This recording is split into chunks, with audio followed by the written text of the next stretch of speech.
There's two ways. Number one, you try to recruit people for whom mission matters.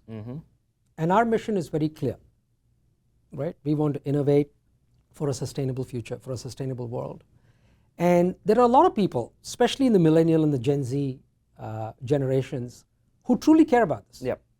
Right? And I shouldn't throw my Gen X under the bus. I think there are a lot of Gen Xers who care about this as well. And I think you should hire people who care about the mission. As you drove in today, you probably noticed that the street was named Sustainability Way. Some people notice it, others don't. Hire the ones who noticed it, because to them it matters, right? And if you hire people that are mission driven, they will bring their skill sets to us. And that's been my experience. I've hired some amazing talent over the past 3 years.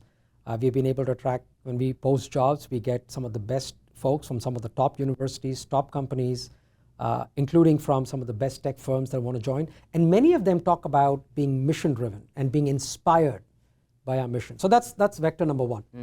Vector number two, you got to be opportunistic as well. I mean, if you look at what's happening in the tech world these days, I say this slightly tongue in cheek, there's a lot of talent out there that wants gainful employment and that wants purpose. And when they come and try us and they say, hey, this is a wonderful company, this is a great place to work, I can see myself building a future here. And everybody here seems to enjoy what they do and they've been here a long time. That's exciting too. So those are the two kind of vectors that we use, but being mission driven, I think attracts a lot of people.